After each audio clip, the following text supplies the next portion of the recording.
उसके बाद rainy season की बात करते हैं हम लोग।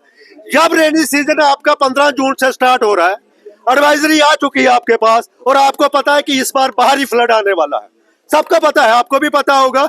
भारी फ्लड जब आएगा, आपके पास टेंडर आज करोगे तो टेंडर पूरा देख लो आप। चीफ इंजीनियर इस बात की इंक्वायरी करवाए कि टेंडर जो लगता है वो 1.5 महीने टेंडर नहीं खुलता है।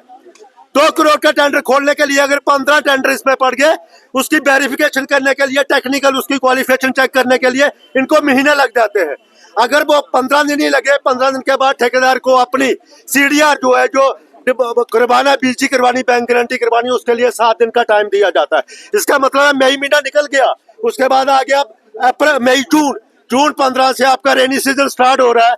और एडवाइजरी जारी करती है गवर्नमेंट कि कोई भी बंदा, आप तभी में नहीं जा सकते, नाले में नहीं जा सकते, आपकी ट्राली नाले में नहीं जा सकती, आपका टिप्पर नाले में नहीं जा सकता, और कोई आदमी नहीं जा सकता। और जब वो माल उठाने के लिए रॉयल्टी नहीं है, और उसके बाद जब हम काम स्टार्ट करेंगे, कौन लेबर हमारे साथ काम करेगी? वहां पे काम कर ही नहीं पाएंगे। जो कल ये हुआ अनफॉर्चुनेट, जो कल हुआ बनतलाब में जो हुआ, ये भी एक, हम कहते हैं कि मजदूर जो हमारे साथ काम करते हैं रोजी रोटी कमाने के लिए, कोई छत्तीसगढ़ से आया था, कोई कहीं से आया है, हमें बेहद अफसोस है।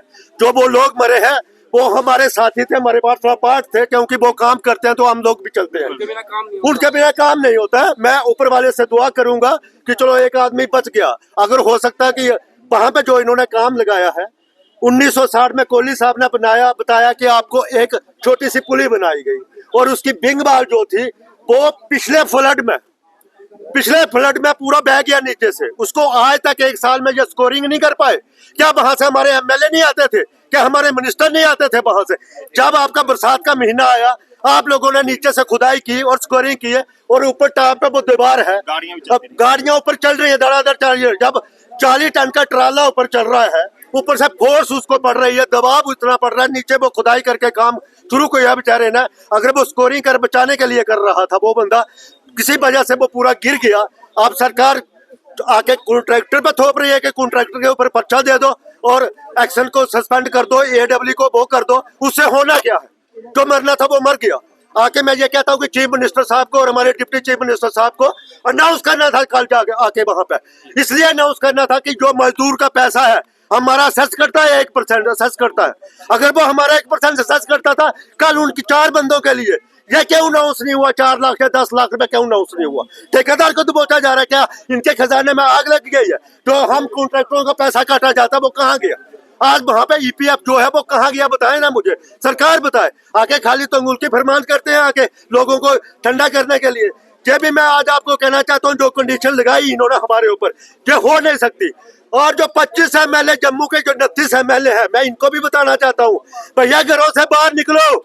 ये सारे काम आपके इलाके के हैं, ये एक काम नहीं हो पाएगा, और ये एमएलए लोगों को जवाब नहीं दे पाएंगे, ना सरकार दे पाएगी, ना ये एमएलए दे पाएंगे। मैं पुराने लोगों को बोलता हूँ, जो नए एमएलए हैं उनको शायद ना पता हो। मैं सिलासिया साहब को बोलना चाहता हूँ कि आपके सांबा में कम से कम भी 25-26 करोड़ के टेंडर लग चुके हैं, हो सकता है 100 करोड़ के टेंडर हो। आप भी इंटरवीन करिए, ठेकेदारों के साथ इंटरवीन करिए।